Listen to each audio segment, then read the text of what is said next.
This is the happiest damn music you've ever heard. It's cream cheese right there, boom. Honestly, instead of an alarm clock, you should wake up to this song. You'd start your day a lot better, wouldn't you? No national anthem for the kids. This song. Make them sing this song. A lot happier. Thanks, dude. Can we get one more round of applause for Ronnie and Kathy for hosting this? Big round of applause for Steve Maxwell. Very good man. Awesome. Thank you guys for coming out. As you see, I got the bottle of water tonight. I'm taking it easy tonight just because last night I drank way too much, and today I woke up in such a retarded state. And by that I mean Utah. That'll take it down, man. On my way over here, I was actually driving, and there's a motorcycle behind me, and he honked his horn at me. And my first thought was not like, what did I do wrong, or is he mad at me? My first thought was actually, I didn't know motorcycles had horns. I'm 26. Should I know that? You know what I mean? I think our educational system has failed us yet again. And it was a real puss horn too. It was just like, it's like, really? At that point, just yell at me, okay? Or rev your engine. You're on a Harley, you know, like, you know, what's more intimidating? Get the hell out of the way, or it's like a Suzuki Subaru. I'm not moving for that. I don't care how big you are. And before the show, I walked over to the Dairy Queen. I saw something so adorable. Like I showed you guys. I saw a mom. She was feeding her baby, and she was doing that cute thing that all moms did, the airplane thing. Remember when your mom would feed you? Like, here comes the food. And it was so sweet. The weird part was this lady was breastfeeding.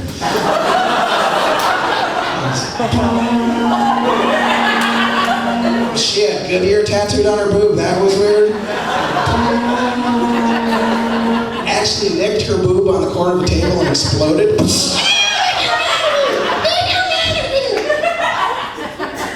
Come on, Hindenburg reference. Too soon? Not enough time has passed. Yeah. So yeah, this is the show is called Escape from LA because I did grow up in Phoenix, in Arizona, and you know, did anybody grow up in Phoenix? You grew up, you love that air conditioner, you know, especially that car AC. Oh, it's essential. Like, I would drive a car that had no brakes before I drive a car with no air conditioner, you know what I mean? You know, just be sitting, mangled in a wreck, waiting for the ambulance to come pick you up, just chilling. Actually, I love my car. Well, I love my car AC so much, I'll name my kids after it. You know, first kid, I'll name him Norm. Second kid, I'm gonna name him Max. And I know as a parent, you're not supposed to play favorites. I think I like Max a little more. He's gonna be a little better, a little cooler. I just hope I don't have a third kid, because I'm gonna name him Vent. Which would be an appropriate name, because he's gonna have some anger issues, isn't he? There's my boy up there on top of the building with the rifle, just venting. So yeah, I was out in LA for a while, and it's a very harsh city. Very harsh city. I'll tell you how harsh it is. I was driving behind a bus, and I saw an advertisement, and you know everybody in LA wants to be in showbiz. Advertisement on the bus, it goes, script not selling, ? Maybe it's time to get a real job. It's like, wow. When the bus is destroying your dreams, that's a harsh city, you know what I mean? It's like, really, you suck, you should give it up. Go work in a cubicle. That's what we're saying. You know, it's like, the bus isn't supposed to make you crazy. You're supposed to be crazy, and you just naturally migrate towards the bus, you know? That's the way it works. Or I saw even better. I saw an ad, and it was an ad for wanted porn actresses. It was on a telephone pole. And it said, first of all, it said, wanted porn actresses, and then underneath that it said, no HIV positive, which, really, do we need to say that? In the industry of sex, no AIDS, do we need to, should be implied. But underneath that, in bigger letters, big bold letters, no weekends.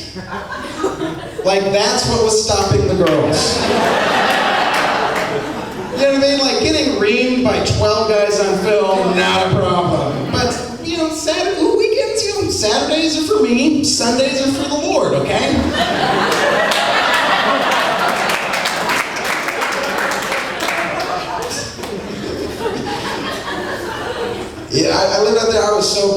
I slept on an air mattress for 9 months, and yeah, a lot of people call me broke, some people call me cheap. I like to think of myself as prepared. Because if California had that next big earthquake, fell into the ocean, I'd be fine. Can your bed float? No, it can't, can it? You know what I mean? You know, I would just wake up, like if I'm sleeping, I feel moisture. I'm like, I feel moisture right here. Did I have an accident or am I floating home towards Arizona? I'll find out later. I'm a very heavy sleeper. But the worst part was, at the end, my mattress started deflating. So like, what do you guys do before bed? You know, like brush your teeth or like take a shower? I do inflate my bed, you know? Like, good night, guys.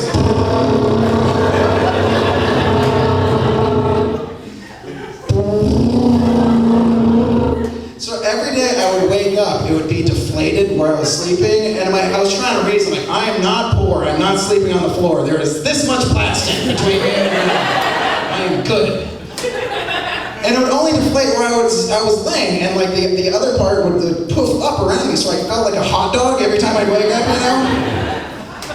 you know? So broke. Oh, God. Are you guys poor? You guys broke too? You have no money? Here's the test. When you're in college, you're a young man or a young lady and you're poor, what do you eat? Ramen, mac and cheese, right? You get out of college, you go a little higher echelon of poor, what do you eat? Banquet frozen dinners. 10 for $10, you can't beat that, you know what I mean? And you have to be a good cook with those, because you can fuck up those potatoes, can't you? What is up with the potatoes? They can be the best thing ever or wet, mushy chalk. Like, ugh. It's the same button. What are you doing?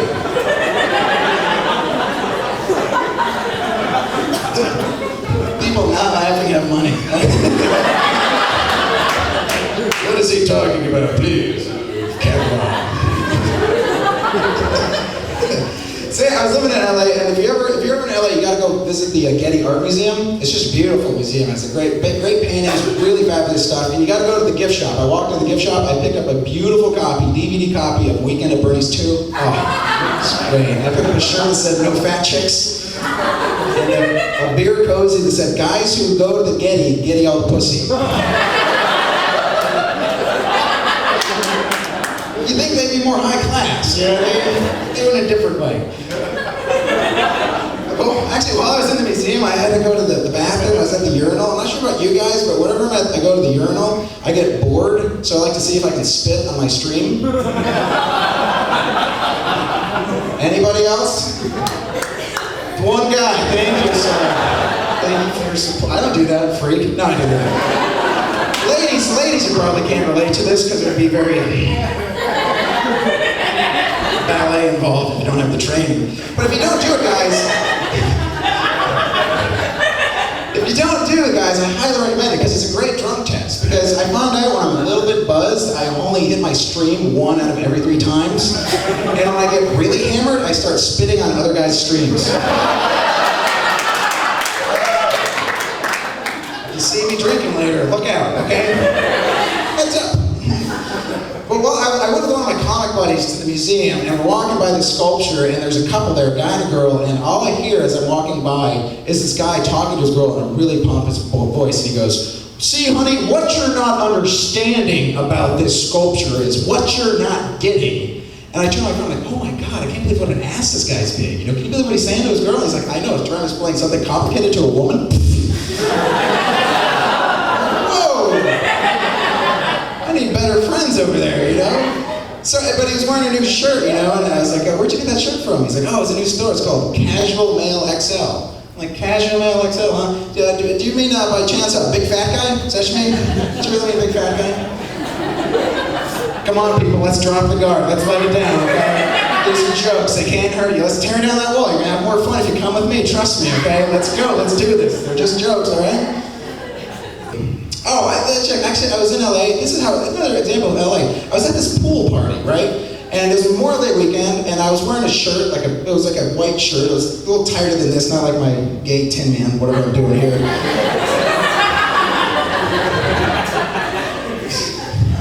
It's funny, it was a tight shirt, and I sit down, all I say is hello. Hello to this girl, that's all I say. First thing she says to me, she goes, that shirt makes you look like a date rapist.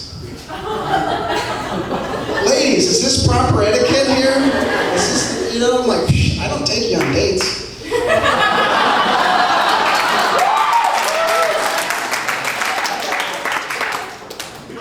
Let's mark that in history as getting an applause break for raping. Yes. And then it was, she goes, and she continues, there's more. She goes, and looking, that shirt is tight on you, so as a woman, what I'm thinking is you're bad at laundry and you're gonna make a horrible father. Whoa, you know? I'm just looking for some validation. Was it okay that I called her a bitch? Was that okay? Because who does that? You know, so anyway, I'm walking around my party, you know, in my shirt that makes me look like a date rapist bad father. And I spilled some Coke on my shirt, you know, I'm like, oh, I don't want to be the spaz at the party with this stain, you know what I mean? So I'm like, what am I going to do? Oh, out of nowhere, this guy, he just pops up and he goes, dude, take off the shirt, dunk it in the pool, scrub it before the stain sets in, wring it out, throw it in the dryer, boom, brand new shirt. And it totally worked. He's like the Martha Stewart of the party. This guy's great. He's never happened to do this. The only problem I had was like for an hour and a half, I was a random creepy guy without a shirt for no reason. I had my shorts and my shoes on. I was waiting for like a 3-on-3 game basketball to start up at any point. I'm like, come on, let's go hoop. And you know, if you're a cut guy, you can pull it off. You look good without the shirt. If you're a big fat guy, it's just funny. You know what I mean? I'm in that weird in-between stage, you know what I mean? Where I'm just pale and I have weird nipple hair, and no one wants to see that.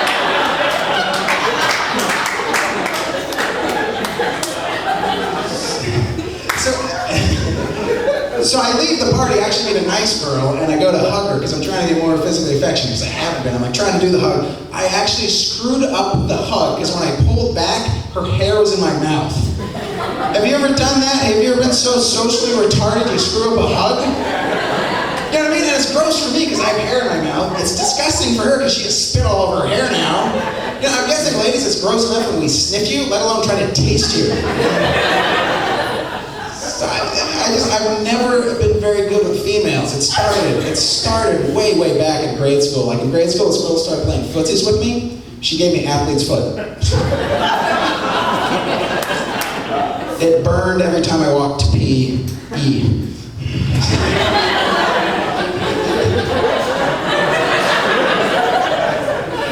I'll just loosen the cap. That's not an applause break. So yeah, I was, this last girl I dated, I actually dated, geez, about a year ago, last time I went on a date. And I met this girl, and she ended up being a second-degree black belt in karate, and she was also a certified lifeguard. Yeah, so I learned very quickly not to piss this girl off, because she could beat my ass, revive me, and then beat my ass back.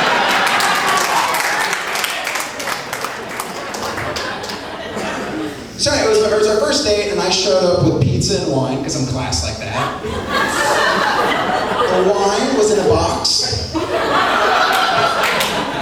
Oddly enough, the pizza was in a bottle. I don't know how I did that.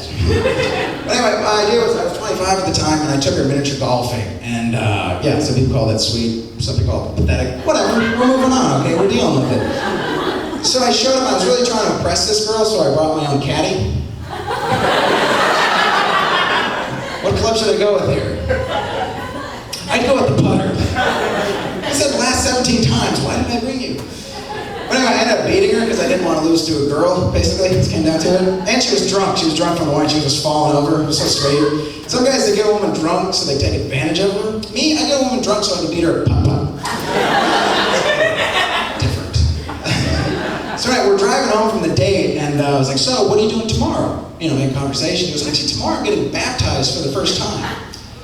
And I didn't know how to respond to that. What's the proper, you know, have fun? Good luck. Don't forget your floaties. I don't know what to say to you. So I'm like, wait, tomorrow you're washing away all of your sins. So tonight...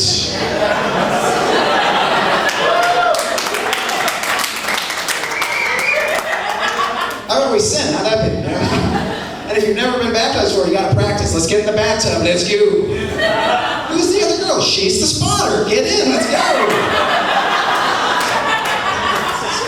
Basic baptism stuff. I suppose you don't know this. So yeah, I know when you ladies get a new haircut, we're supposed to notice, so I was sure baptism was the same way. So like next time I saw her, you know, I picked her up on a date, I was like, wait a second. Something's different about you. Are you full of Christ right now? Are you full of Christ good? Is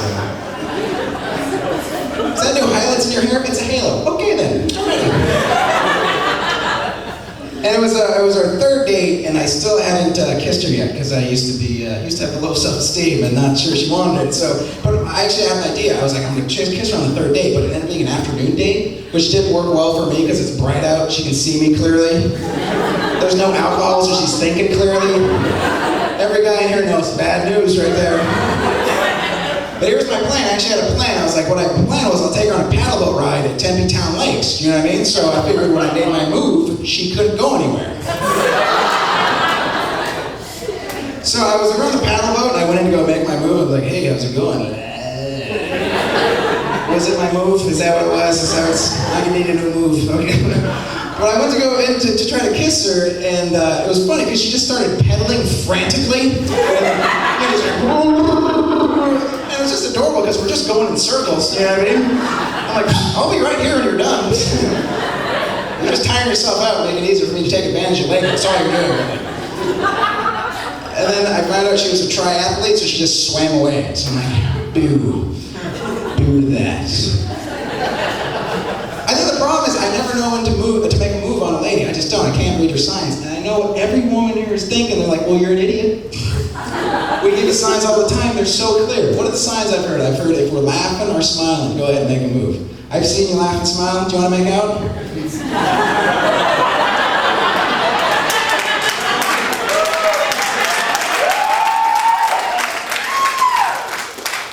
Not you, sir. Not you, sir. That's a no. See, she said no. Or another one, like if we're licking our lips. It's Phoenix. A lot of dry lips out there. That doesn't work. Actually, or if we're playing with her hair, that's another one. I saw a girl playing with her hair, I dropped my pants, ran at her.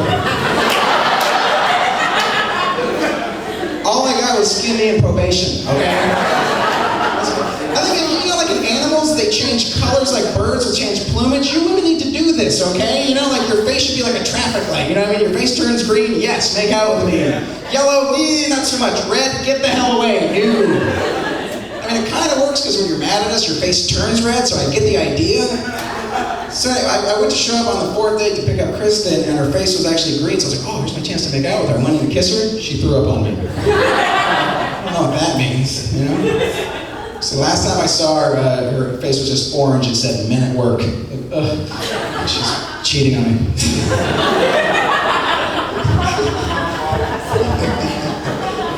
Come on, roadside jokes.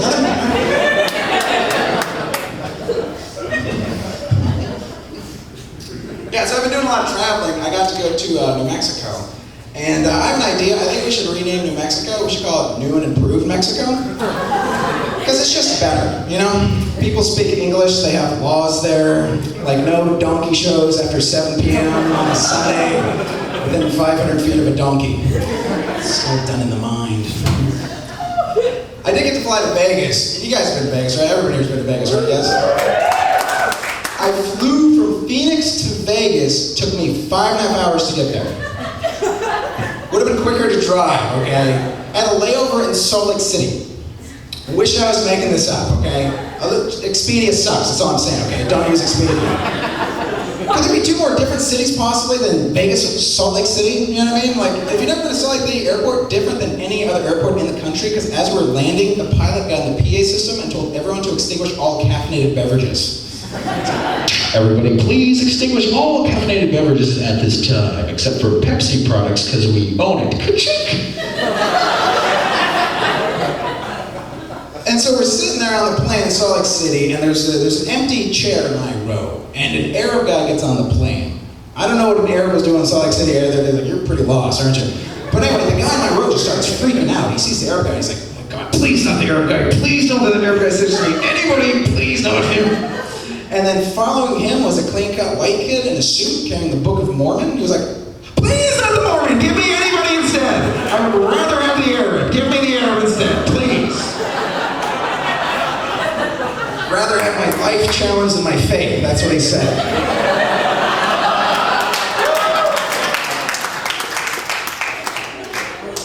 Now, on the plane too, I saw it was an old dude and he was wearing one of those blue inflatable things, and I thought it was one of those pillows to help him sleep, but apparently he was just wearing it to keep him from chewing out his stitches. Or to know this Vegas totally corrupts you. You know what I mean? It just totally changes your mindset. Because every woman who was nice to me, attractive, who would talk to me, automatically assumed prostitute. Didn't matter. Hey, is the seat taken? Hooker! Would you like some fries with that? Whoa!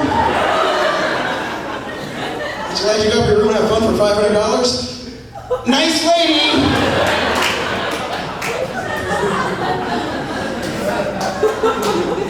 So I was in my Vegas hotel, and I'm not sure about you guys, but whenever I stay in a hotel, I get this uncontrollable urge to go get ice. You know what I mean? Like, you can sit in your house for months, the thought never occurs to you, I need ice. As soon as you get in that hotel room, you're like, well, there's the bucket. It's the ice bucket. You fill it with something, not love. So it's 2 in the morning, I'm about to go to sleep, and the thought occurs to me, I forgot to get the ice. There's no way I'm gonna rest my sleep without any ice. So I walk down